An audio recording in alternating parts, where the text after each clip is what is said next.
Hello, friends. I am the man with no identity.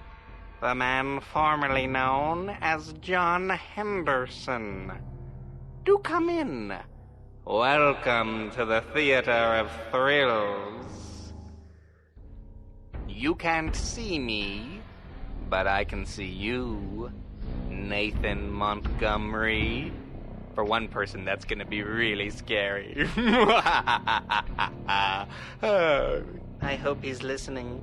Tonight's episode from 1949, Inner Sanctum Mysteries. Birdsong for a Murderer. Enjoy.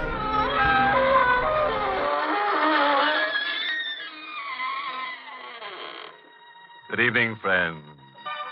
This is your host to welcome you through the creaking door into the inner sanctum. Come in, please do come in. Our little place may not be a mansion, but it has its advantages. For one thing, it's thoroughly scare condition. The scream pipes are always in good working order, and we're very proud of our hot and cold running slaughter. And the rent's quite reasonable, too. We get a cut rate. As the trunk murderer caught by the police and asked for the whereabouts of his latest victim murmured, it's in the bag.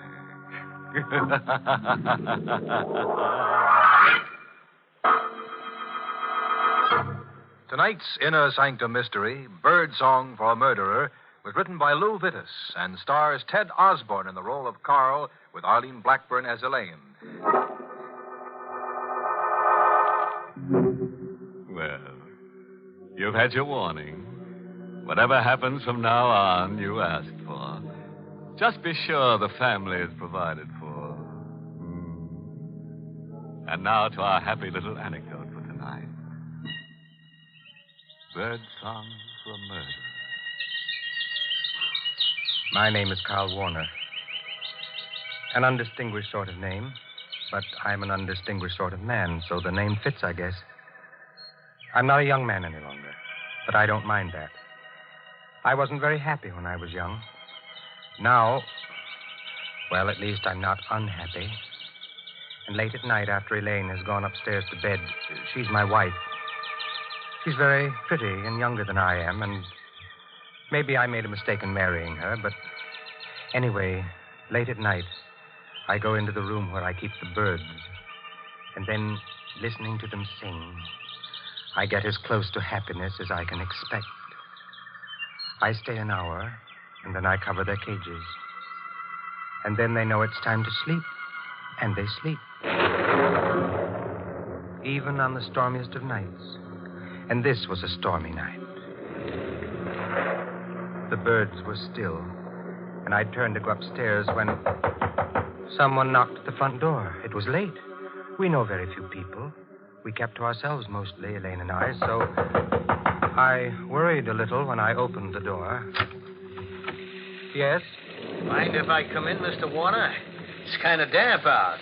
Oh, no, of course not. You seem to know me. I do, don't I? But I don't know you. My name is Brule, Chester Brule. Oh, how do you do? Well, I'd do better if I was sitting down. I'm sorry. Please. Thanks. Chester Brule. I still don't... Remember? Doesn't matter. What did you want? Nice place you got here.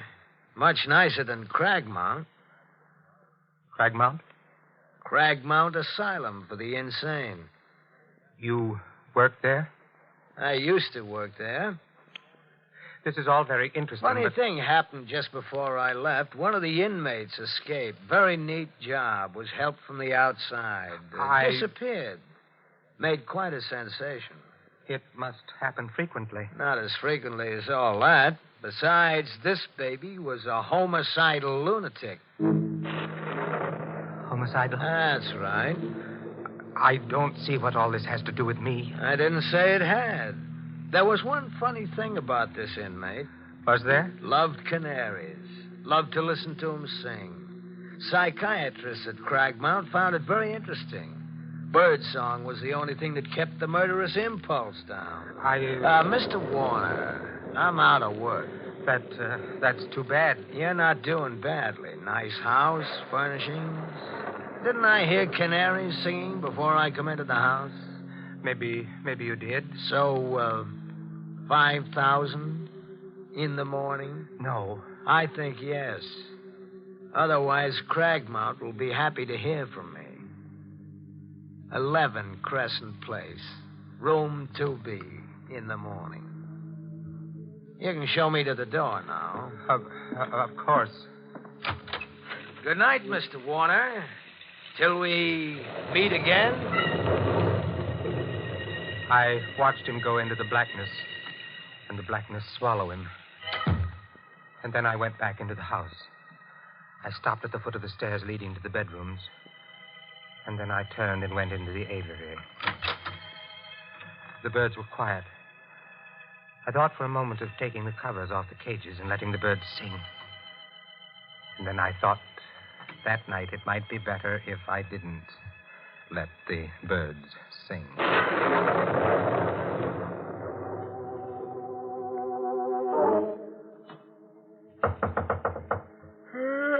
Okay. Who it? Oh. Couldn't wait till morning, huh? I didn't expect... Wait. That knife. No! Oh, I shouldn't have let you... Surprise. Oh.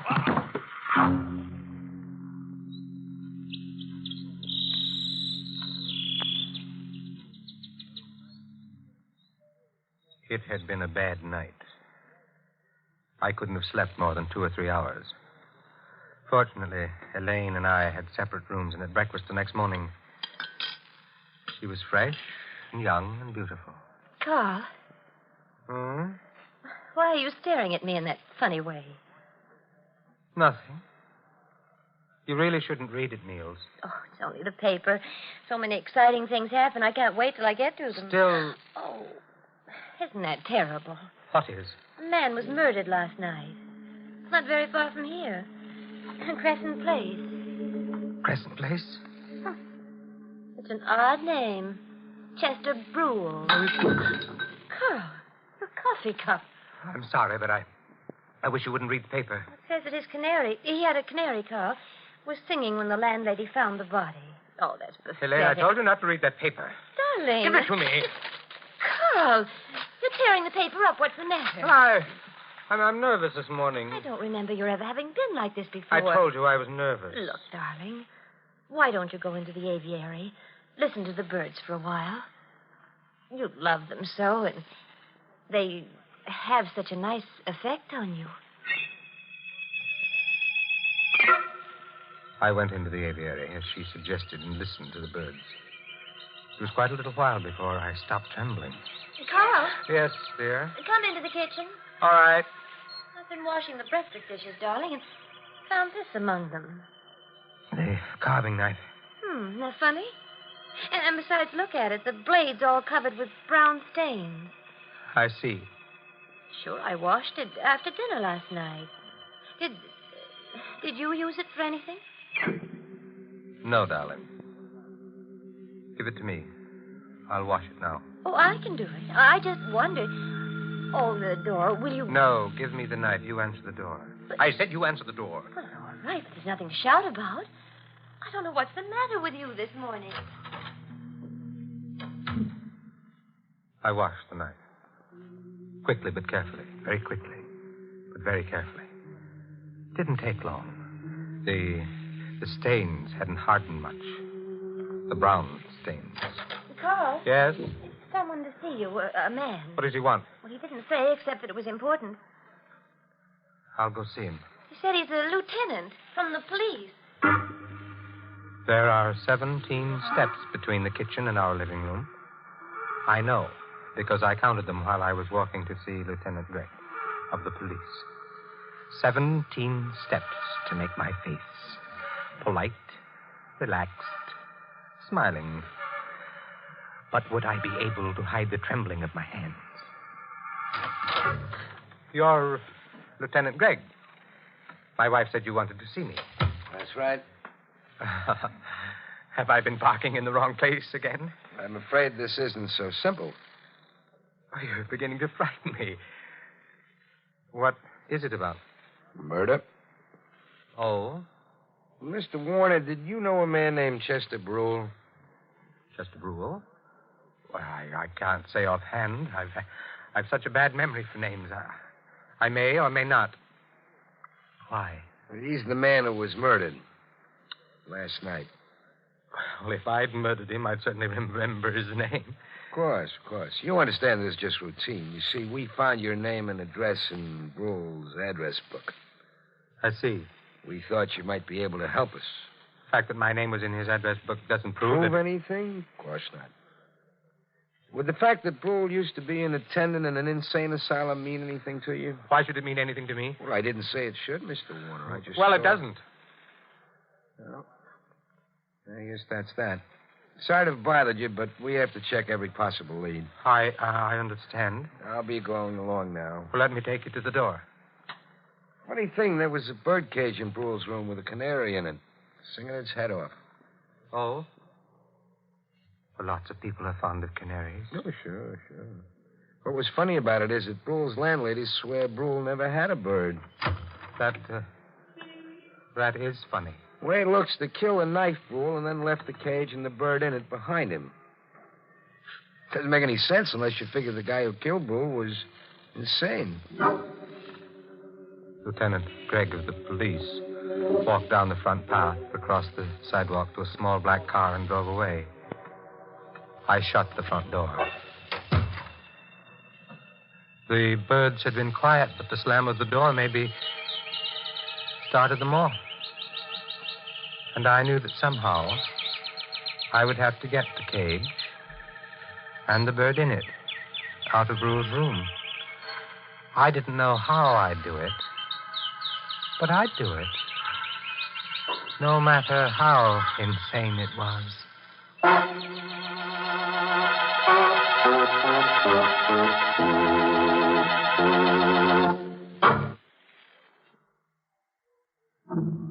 It was dark when I got to Crescent Place. Dark on a lonely street. There was no one in front of the house. Nothing to show that a man had died inside, horribly, the night before. Blood welling from his throat. The door was open. There was a dim light in the vestibule, leaving the stairs beyond in darkness. I went up them to the second floor. There was no one in the corridor.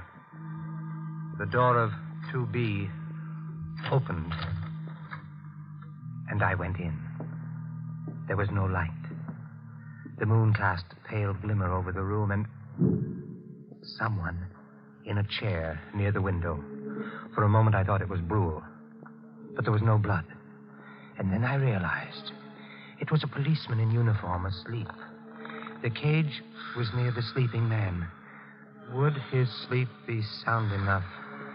I reached out, lifted the cage, reached the door, and closed it. Oh, I was safe.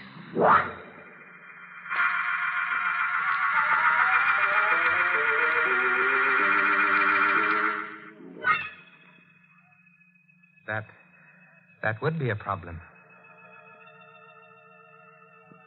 I should have killed it instead. I left it at a pet shop where I'd gone and done business once, and then went home. Carl? Yes? Oh, I'm so glad you're home, dear. That Lieutenant Gregg is here again. He's in the bird room, dear. The bird room? Yes. I was in there with him for a while, but then I couldn't stand all the noise. Excuse me, Carl, but you know I don't like their singing. Why did you take him to the bird room? Well, he asked me to. All right. I'll go in there now. Well, don't let him keep you very long, darling. You're not well. I'll try not to let him keep me. Lieutenant Gregg. Hello, Mr. Warner. Quite a collection of canaries you got here. Yes, I have. Like them, huh? I wouldn't be likely to keep them otherwise, would I? Yeah, suppose not. Were you home all last night? Of course. That is still about Chester Brule's murder? Uh-huh. Your wife and you sleep in the same room, huh? That's none of your... No. More convenient that way. Only trouble is she couldn't swear to your being around all night. Why should she have to? No reason at all, just the way a policeman's mind works. Funny thing happened a little while ago. Somebody walked into Brule's room and walked right out again. With that birdcage. Weren't the police guarding the room? Supposed to be, but we slipped up. Say, remember my mentioning I thought the man who'd killed Brule and left the birdcage behind him must be insane? You did say something of the sort? Yep. And then there's the fact that Brule used to work with insane people. Begins to mesh, huh? I know very little about police work. Well, I hope I'm not boring you. Anyway, it occurs to me maybe I'd better take a trip up to Cragmount. I suppose going to asylums or any place else is a part of your job. Sure. Oh, did I mention Cragmount was an asylum? Why, you must have. Yeah. That is yeah. I'll run up there, and I wouldn't be surprised if I get all the answers. What do you think? I think I'm going to... Carl, What is it, Elaine? Well, it's so late. I thought... I can take a hint, Mrs. Warner. Don't bother showing me the door. Night. He seems like a very nice man.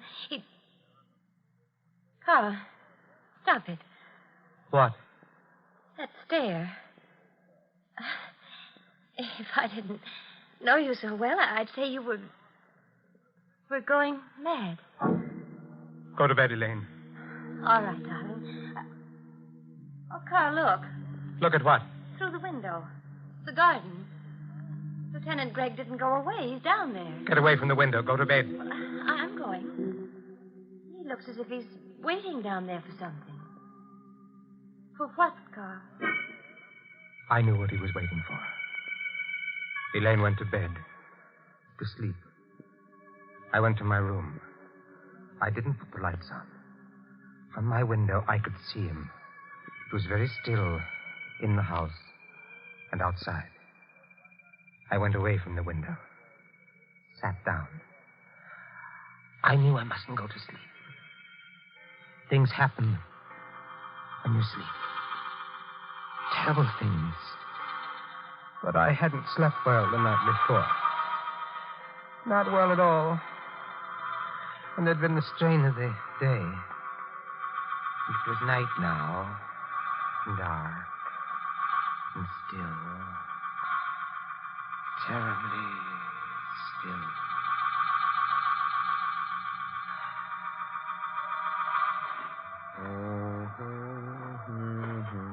Gargan?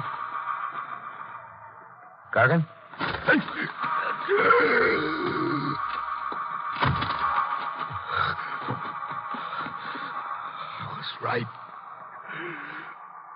was right.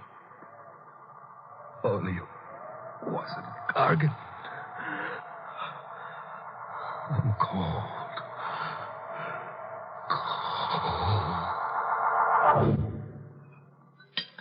Oh, it's such a lovely morning, Carl. Lovely. I looked for Lieutenant Gregg as soon as I got up. He wasn't in the garden anymore. He must have got tired, gone home, or back to headquarters, wherever policemen go. Oh, dear, that's the Swenson's dog. And he got into our garden again. I'll have to get him out. Elaine, don't. Darling, he'll dig up all the flowers looking for bones. I'd better go. Elaine! Maybe he won't be there. Maybe somehow the truth isn't the truth, and I'm not... Elaine! Where are you? Oh, under the tree. Here. What? Look. Lieutenant Gregg. His throat. Come inside. All right.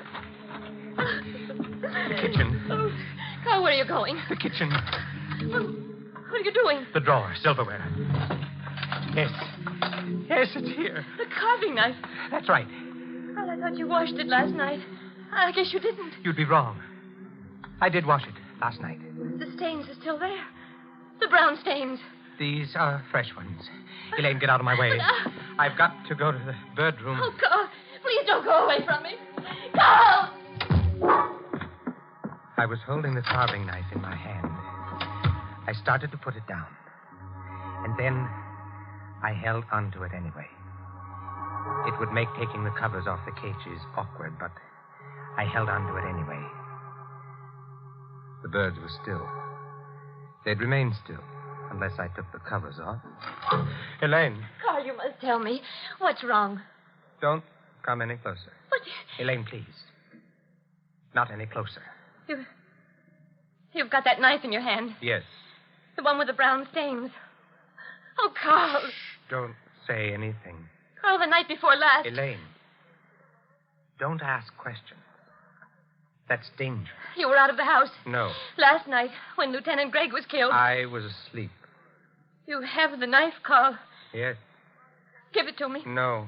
Please, Carl. No, stay where you are. All right. You may keep the knife. Because... Look, Carl. A revolver. Yes. Lieutenant Gregg's revolver. I looked at her. There was a flush on her cheek. She was fresh and young and very beautiful and quite insane. Elaine, give that to me. Oh, no. No, I took it from Lieutenant Gregg last night. After he stopped crying. He always cry when you... Elaine. I didn't like the way you'd been looking at me, Carl. You were thinking bad things about me. You were thinking that maybe you'd have to send me back to Cragmount. I wasn't. You were, Carl. I knew you were. After Chester Brule died. Elaine. Stop where you are. All right, Keep your hand away from the birdcage. Don't pull the covers off. Don't! Carl, I've hurt you. Never mind. But I didn't want to. Oh, Carl, are you going to cry like the others? I'll try not to. Because I wouldn't like that. I know. I'm sorry I hurt you. Doesn't matter. It was my fault. I loved you too well. I really killed those others. Not you, my dear. Oh, that's a very silly thing to say. And I'll become quite angry. I am quite angry.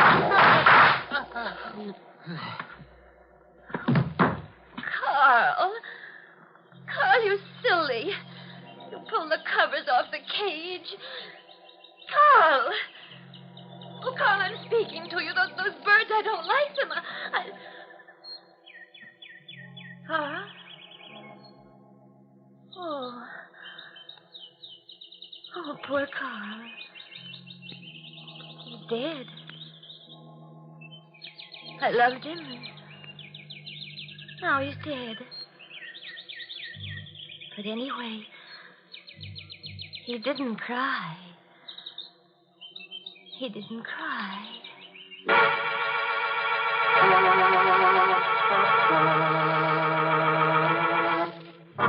Well, there it is, the story of a couple of lovebirds who, instead of billing and cooing, went in for killing and shooting. Of course, it was all little Elaine's idea. All Carl did was cover up. Too bad he got shot for it. However, the police would have nabbed him for murder anyway. So you could say he paid a high cover charge.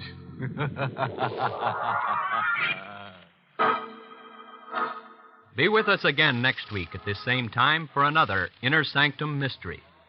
This program was originally heard in the United States over CBS, the Columbia Broadcasting System, and has been rebroadcast for servicemen and women overseas through the facilities of the United States Armed Forces Radio Service, the voice of information and education.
What did you think of our little tale?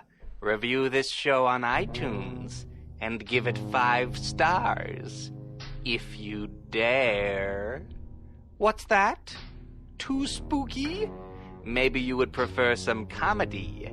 Try This Day in Jack Benny, a podcast that's always good for a laugh.